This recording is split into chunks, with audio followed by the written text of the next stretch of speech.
है, मैं हूं अनिल ठाकुर। हिमाचल के लोग एक अलग राह पर चल पड़े हैं। अवैध निर्माण हो या फर्जी तरीके से घुसपैठ करने वाले प्रवासी हो, पूरा हिमाचल एक साथ निकल पड़ा है। सब एकजुट हैं और देश भर में हिमाचल की मिसाल भी पेश की जा रही है। शिमला हो या मंडी, लोगों ने सरकार को मजबूर कर दिया, साथ ही विपक्ष को भी कटघरे में खड़ा किया है। यह सिलसिला लंबे वक्त से चल रहा था कि वोट बैंक के लिए आप अवैध निर्माण पर चंदा दे दो, वोट बैंक के लिए आप बाहरी लोगों के आधार कार्ड पर जन्मतिथि एक जैसी हो, उनकी बिना जांच के देवभूमि में रहने की इजाजत दे दो, वोट बैंक के लिए आप कुछ भी कर लो। लेकिन अब हिमाचल के लोग, हिंदू समाज खुद सड़कों पर है, हर गलत चीज का विरोध जमकर कर रहा है। शिमला और मंडी के विरोध प्रदर्शन के बाद अब ऊना में अवैध मस्जिद के निर्माण के खिलाफ स्थानीय लोगों ने प्रदर्शन किया है और मांग की है कि अवैध निर्माण को हटाया जाए। हिमाचल का ऐसा कोई जिला नहीं है जहां इन भूमाफियाओं ने कब्जा ना किया हो। गुम्मा से हैरान करने वाली खबर आई थी, वहां 46 मुस्लिम कारोबारियों की राशन आधार कार्ड पर जन्मतिथि एक जैसी थी। मंडी में भी व्यापार मंडल ने प्रशासन से पहचान पत्र की जांच की मांग की और सुंदरनगर के भोजपुर में जब जांच शुरू हुई तो 200 मुस्लिम कारोबारियों में से 186 के आधार कार्ड पर जन्मतिथि एक जैसी पाई गई। ऐसे में साफ हो गया कि एक बड़ी साजिश के तहत हिमाचल में बाहरी लोगों की एंट्री करवाई गई और आधार कार्ड के नाम पर फर्जीवाड़े की बू अब आने लगी है। वहीं धनोटू में भी यही हाल है, वहां भी सभी की जन्मतिथि एक जैसी है, कोई ऐसा जिला नहीं है। कुल्लू में भी ऐसे मामले सामने आ रहे हैं। सवाल अब आपको बता दें कि सवाल उन लोगों से है जिन लोगों का यह काम था कि बाहर से आने वाले हर उस शख्स का पहचान पत्र चेक किया जाए जो वहां काम करने के लिए पहुंचा है। लेकिन जब शासन प्रशासन आंखें मूंद ले तो समाज आगे आता है, अपनी आवाज उठाता है और सोते हुए प्रशासन को जगाता है। यही हिमाचल के लोगों ने किया। जनता ने सरकार को भी जगाया है, विपक्ष को भी खबरदार किया है और प्रशासन को भी याद दिलाया कि उसका काम क्या है। चर्चा करेंगे, लेकिन पहले ये रिएक्शन सुनिए। जैसे कि बाहरी राज्य से आए हुए हमारे प्रवासी भाई जो यहाँ पे कई वर्षों से व्यापार कर रहे हैं, तो हमने एक अभियान जो है वो इसके लिए शुरू किया था, जिसमें कि डीएसपी महोदय जी को इसका ज्ञापन दिया था। उन्होंने तुरंत ऑर्डर करते हुए जो है वो 3 जगह बूथ लगाए थे, जिससे जो हमें 2-250 की जो कल रजिस्ट्रेशन मिली और आज भी ये अभियान जो है वो थाने में जारी है। और मेरा सभी प्रवासियों से, भाइयों से निवेदन है कि यहाँ पर आकर जो है वो रजिस्ट्रेशन करवाएं, ताकि ये जो अपराध दिन प्रतिदिन चोरी की घटनाएं बढ़ रही है, इसमें लगाम लगे। हमने आपके सहयोग के लिए जो है वो पूरे पुलिस स्टेशन में जो है वो आपका सुविधा के लिए यहाँ पे कार्य शुरू किया है, तो आप जल्दी से जल्दी आकर रजिस्ट्रेशन करवाएं। धन्यवाद। हाँ, अभी हमारे पास काफ़ी लोगों ने ये अपील की थी और कुछ मेमोरेंडम दिए थे कि बाहरी राज्य से कुछ लोग जो हैं यहाँ पर हिमाचल में डिस्ट्रिक्ट मंडी में और सब डिवीजन में आए हुए हैं और उनकी रजिस्ट्रेशन नहीं हो रही है। तो उसके लिए हमने भी प्रयास किया और हमने स्पेशल कैंप संडे के दिन जो है हमने सब डिवीजन लेवल पर जो है पुलिस स्टेशन से बाहर लगाया हुआ था। तो उसमें हमारी अप्रॉक्स 100 के करीब रजिस्ट्रेशन जो बाहरी लोगों की हुई है।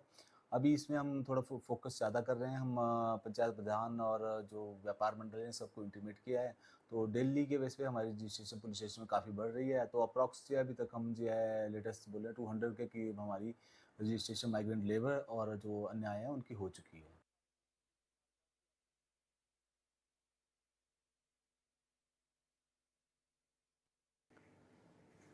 तो आपने सुना कि अब गुम्मा के बाद जो है मंडी में आधार कार्ड की जांच हुई तो वहां से भी चौंकाने वाले आंकड़े जो हैं वो सामने आ रहे हैं और अब पूरे हिमाचल में आधार कार्ड की जांच की मांग हो रही है जो बाहर से लोग आए हैं उनकी।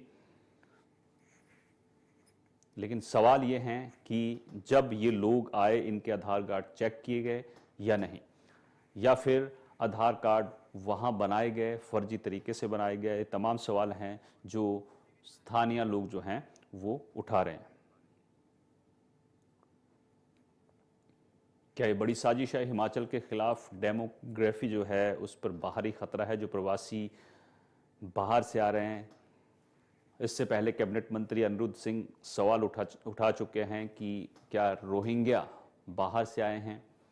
अब ये आधार कार्ड वाली साजिश जो है हिमाचल से सामने आ रही है और जो हिंदू संगठन है और व्यापार मंडल के लोग हैं वो जांच की मांग कर रहे हैं। मंडी में जांच के बाद जो है चौंकाने वाले आंकड़े आए।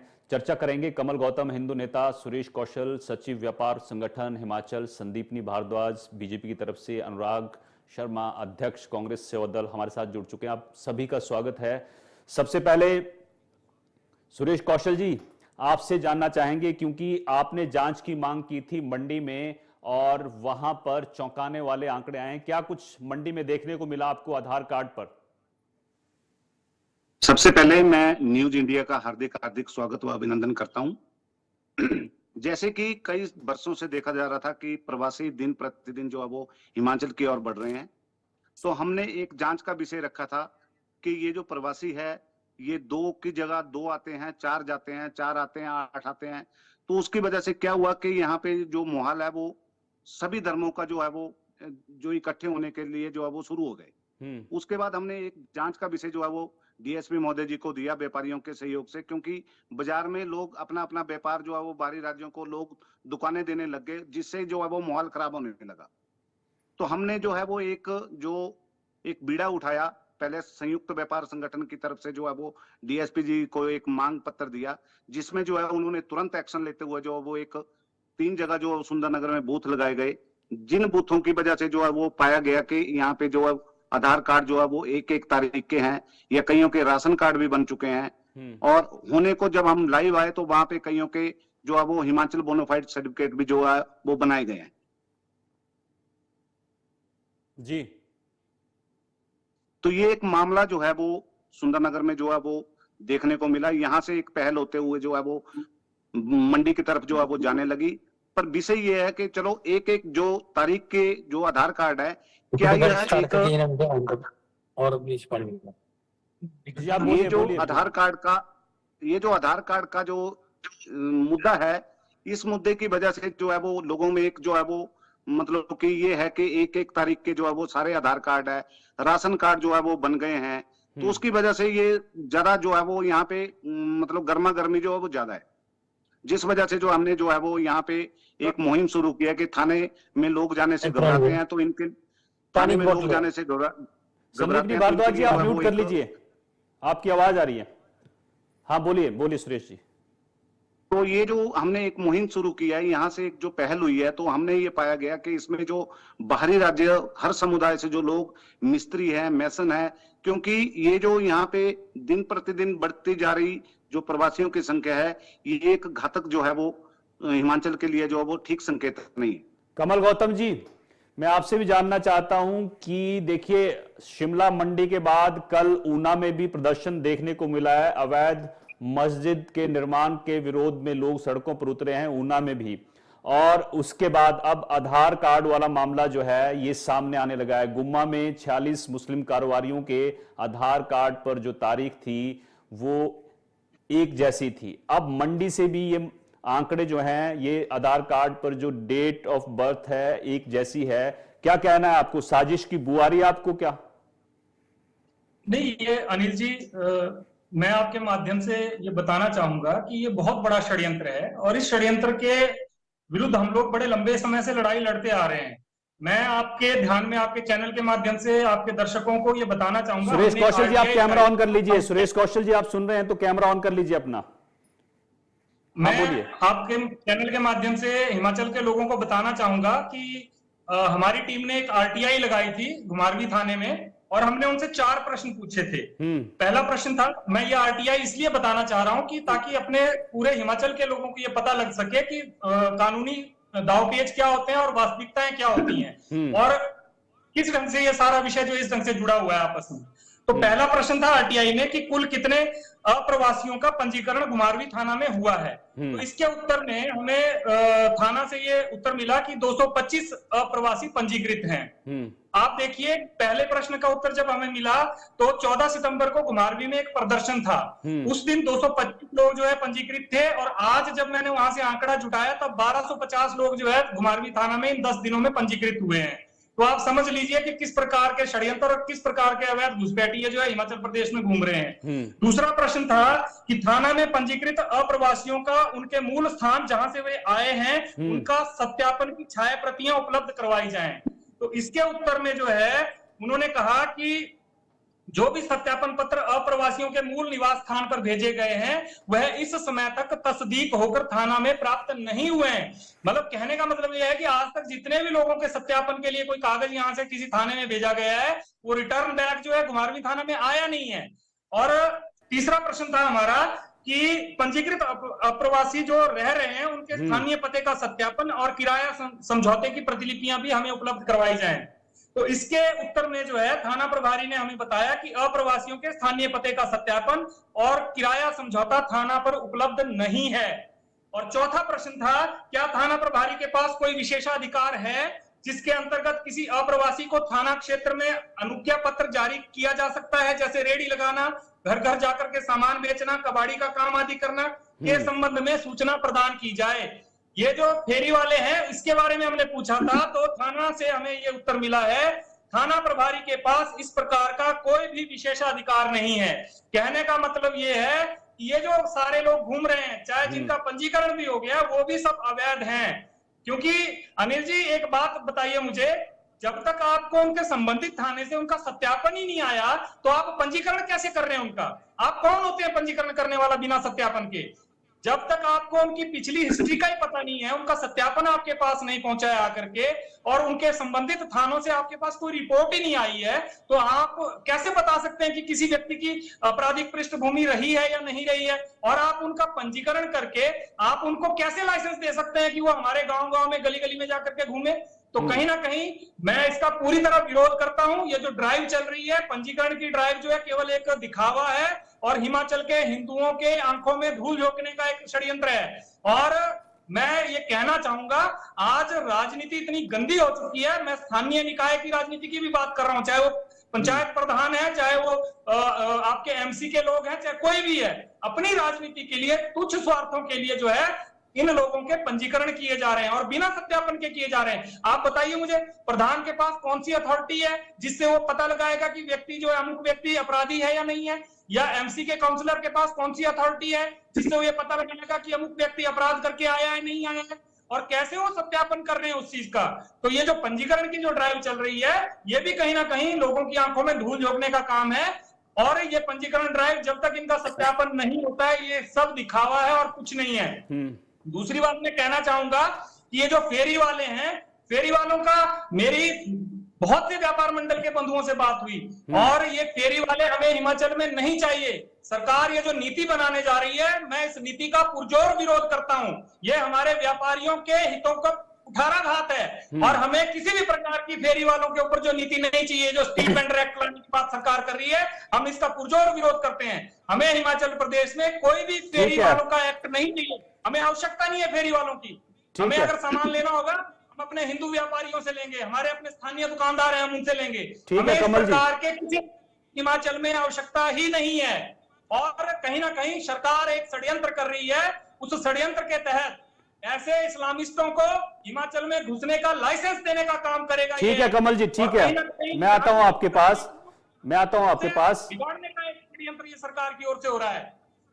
ठीक है, तो मैं चाहता हूं कि इसका जो है सभी व्यापार मंडल, हिमाचल के सभी व्यापारी भाई विरोध करें, क्योंकि ये किसी भी रूप में ये एक्ट जो है हिमाचल के हित में नहीं है, और ये एक्ट किसी भी रूप में जो है हिमाचल में स्वीकार्य नहीं होगा।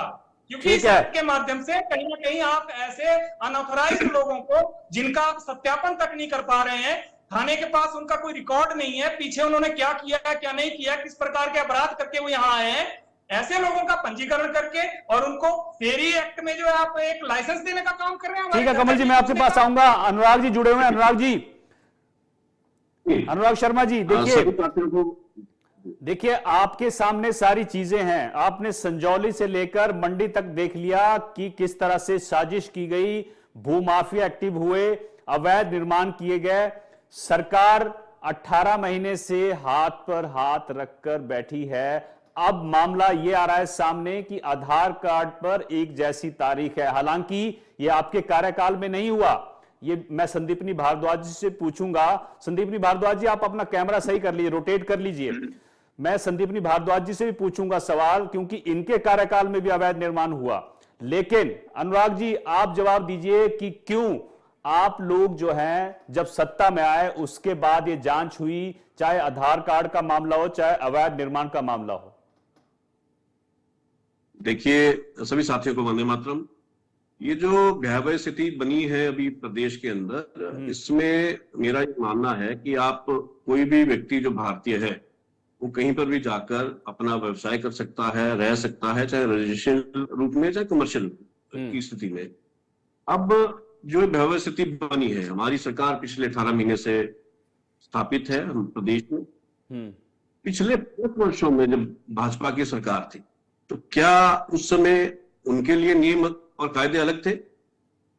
पिछले 5 वर्षों में अगर ये चीजें सही होती तो आज ऐसी भयावह स्थिति नहीं होती। परंतु सरकार के साथ जैसे ही ये प्रकरण शुरू हुआ और उसके बाद स्थिति सामने आई, सरकार ने एकदम से सभी जिला प्रशासन को ये निर्देश दिए कि आप अपनी जगह पर जहां पर जो बाहरी प्रवासी लोग आए हैं उनका रजिस्ट्रेशन करें, और रजिस्ट्रेशन करके अब ये सही कहा कमल गौतम जी ने कि सत्यापन होना बड़ा जरूरी है, कि जब तक सत्यापन होके नहीं आता है उसको जो है रजिस्ट्रेशन का जो हक है वो नहीं मिलेगा। ये बिल्कुल सही बात है और ये नियम भी है, ये नियम के तहत भी बिल्कुल सही है। और जो कमल गौतम जी ने कहा स्ट्रीट वेंडर्स की जो हम कमेटी गठित कर दी गई है उसके लिए भी एक एक्ट लाने वाले हैं। उस एक्ट के तहत भी कहा जो व्यक्ति अपराधी होगा या कोई और किस तरह के उसका जो बैकग्राउंड होगा उसको बट नेचुरल उसको लाइसेंस नहीं मिलेगा। ठीक है, तो हमारी सरकार ने इस विषय को बड़ी गंभीरता से लिया और इस विषय की गंभीरता को देखते हुए एकदम से प्रशासन ने आज मंडी में, सोलन में, शिमला में सभी जगह पे जो है रजिस्ट्रेशन की प्रक्रिया शुरू हो गई है।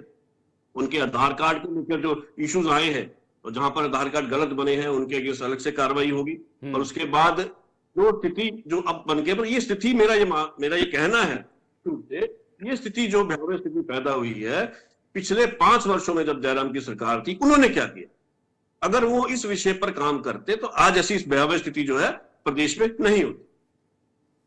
अनुराग जी, मैं आपको एक बात कहना चाहता हूं, जो हमारे चुने हुए प्रतिनिधि जो हमारे चुने हुए प्रतिनिधि है, जो हर वार्डों से चुने गए हैं, जब उन्होंने वोट लेने थे तब तो उनको घर घर से निकाल के वोट लिए गए।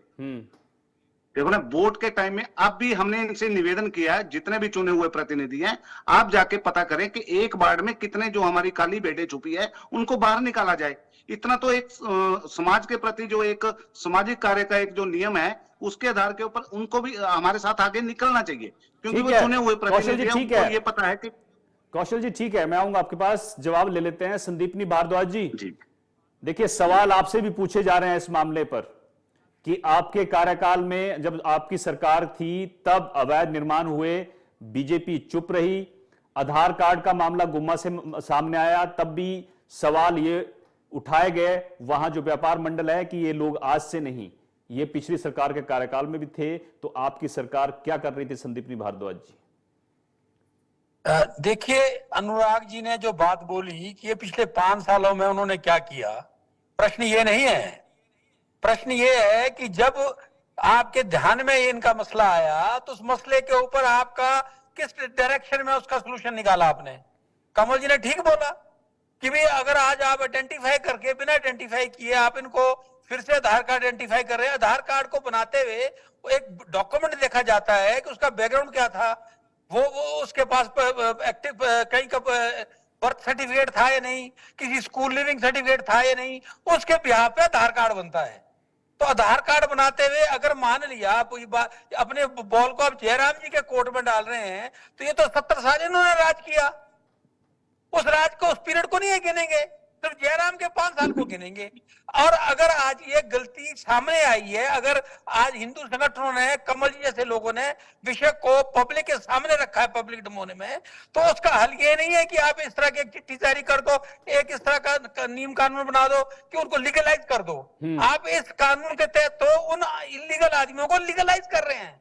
मैं आपको एक बात बताता हूं, हमारे पहाड़ी क्षेत्र में गुर्जर समुदाय के लोग थे, मुस्लिम थे, हमारा उनके साथ भाईचारा था, उठते बैठते थे, उन्होंने कभी मंदिर मस्जिद जाने की बात नहीं कही।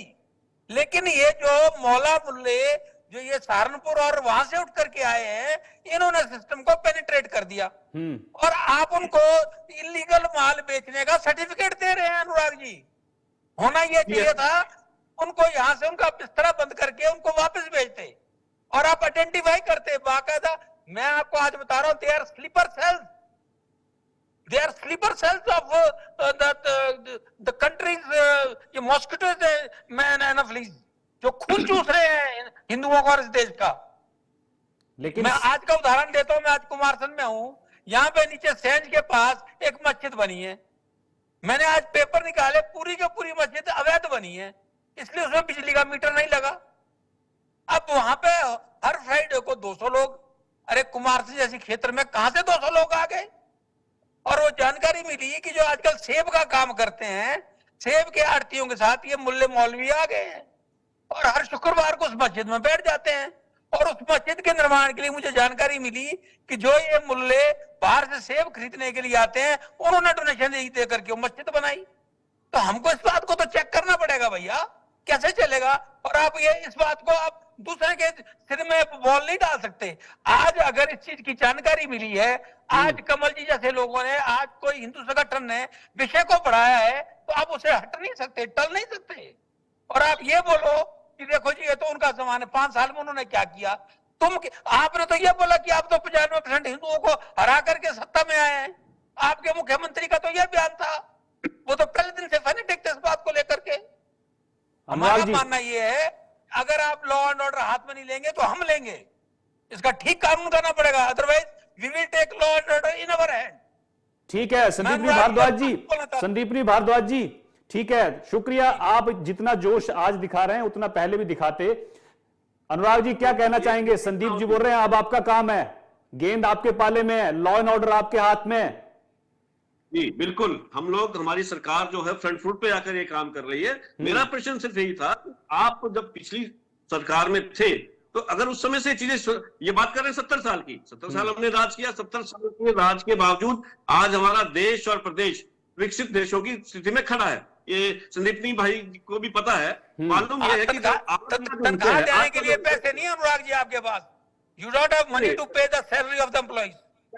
सब चीजें मैं सुनिए, माननीय मुख्यमंत्री जी बड़ी अच्छे ढंग से सरकार को चला रहे हैं और सारी मैनेजमेंट उनके निर्देश पे, उनके नेतृत्व में बड़े अच्छे ढंग से चल रही है। कुछ चीजें वो भी देखिए, ये जो फाइनेंशियल मैनेजमेंट की आपने बात की संदीपनी भाई, ये कर्जा भी आपने छोड़ के दिया है, आपकी सरकारी 75,000 करोड़ रुपया छोड़ के गई हमारे लिए। अब हम उसको मैनेज करने लगे हैं, हमारे मुख्यमंत्री जी उसको मैनेज कर रहे हैं। और ये जो मुद्दा है, जो जिस मुद्दे पर आज बहस हो रही है, मेरा सिर्फ ये मानना है कि अगर ये चीजें, नियम जो है पहले से सुचारू रूप से चलते तो ऐसी भयावह स्थिति आज ना होती। और आज ये भयावह स्थिति सरकार के सामने आई, उन्होंने फ्रंट फुट पर आके, सरकार ने फ्रंट फुट पर आके प्रशासन को ये कहा, ठीक है, सरकार ने काम शुरू किया है। उम्मीद है कि अनुराग जी, उम्मीद है कि पहचान पत्रों की जांच होगी और जो लोग अवैध तरीके से घुसे हैं उनको बाहर किया जाएगा। कमल गौतम जी कुछ कहना चाह रहे हैं? कमल जी, अभी तो कमेटी बनी है, कमेटी के बाद संशोधन कैसे होगा, किसको लाइसेंस दिया जाएगा, नहीं दिया जाएगा, जिसकी पृष्ठभूमि ही अपराधी की रूप में होगी उसको लाइसेंस मिलेगा। ठीक है अनुराग जी, ठीक है कमल जी। मैं ये कहना चाहता हूं अनिल जी, आप देखिए कि सरकार ने लगभग 4-5 साल पहले एक ड्राइव लिया था पूरे देश भर में, जिसमें जो पहले शुरू में आधार कार्ड बने थे उनमें डेट ऑफ बर्थ लगभग जिनकी अवेलेबल नहीं थी उनकी एक डाली गई। लेकिन इस ड्राइव में अधिकांश लोगों की डेट ऑफ बर्थ जो है ठीक की गई है, उसको रेक्टिफाई किया गया है, फोटो को रेक्टिफाई किया गया है। लेकिन ये जो बाहर से आने वाले मुस्लिम समुदाय के लोग हैं, इनका किसी का भी आधार अपडेटेड नहीं है, बचपन के इनके फोटो लगे हुए हैं और सबकी डेट ऑफ बर्थ एक है। तो कहीं ना कहीं ये जानबूझ करके, क्योंकि सरकार ने तो पूरे देश भर में ड्राइव चली थी, हमारे हिमाचल प्रदेश में भी हमारे कई बुजुर्गों की डेट ऑफ बर्थ जो है एक थी पहले, उसको बाद में ठीक किया गया, रेक्टिफाई किया गया। तो कहीं ना कहीं ये लगता है कि ये जानबूझ करके एक षड्यंत्र के तहत, ताकि ये आइडेंटिफाई ना किए जा सके और अगर ये कोई आपराधिक घटना को अंजाम देते हैं तब भी इनका पता ना लगाया जा सके, इसलिए इस मंशा से ये लोग जो है इस चीज को चला रहे हैं। और दूसरी बात मैं कहना चाहूंगा कि दोनों पार्टियों के प्रतिनिधि यहाँ बैठे हैं, मैं बड़ा स्पष्ट रूप से, क्योंकि मैं एक हिंदू के नाते बात कर रहा हूं, मैं हिंदू समाज का एक सामान्य व्यक्ति हूं और मेरी जो भावना है वो कहीं ना कहीं मैं चाहता हूं कि ये दोनों दलों के नेता जो है अपनी हाईकमान तक पहुंचाएं, क्योंकि दोनों पार्टियों के लोग जो है इस समिति में डाले गए हैं। तो मैं बड़ा स्पष्ट कहना चाहता हूं, ये जो आप वेंडर एक्ट लाने वाले हैं, इसमें Himachali bonafide street vendor act जो ये बन रहा है, इसमें केवल हिमाचली बोनाफाइड लोगों को ही शामिल किया जाए और ये एक्ट केवल हिमाचल के लोगों के लिए बनाया जाए। इसमें किसी भी रूप में जो है जो नीति बने वो केवल हिमाचल के लोगों के लिए बने, ना कि बाहरी लोगों को यहाँ घुसपैठ करने का आप लाइसेंस दें। ठीक है कमल जी। बाहर से आकर प्रकार की घटनाओं का अंजाम देते हैं, किस प्रकार ठीक है। के इनके कृत्य रहते हैं। कमल जी छुपे माफी नहीं चाहूंगा, हैं। वक्त की कमी है, वक्त की कमी है। आप सबका शुक्रिया, संदीपनी जी, अनुराग जी, सुरेश जी और कमल जी, बहुत बहुत शुक्रिया, आपने अपनी बात रखी। लेकिन सवाल यह है कि ये लोग जो बाहरी लोग आए हैं ये कैसे आए, इनको रोका क्यों नहीं गया? अब हालांकि पहचान पत्र की जांच हो रही है और जांच के बाद जो है ये पता चलेगा कि घुसपैठिए हैं या किस तरह से ये हिमाचल में आए हैं। फिलहाल मेरे साथ इतना ही। आप देखते रहिए इंडिया न्यूज़। नमस्कार।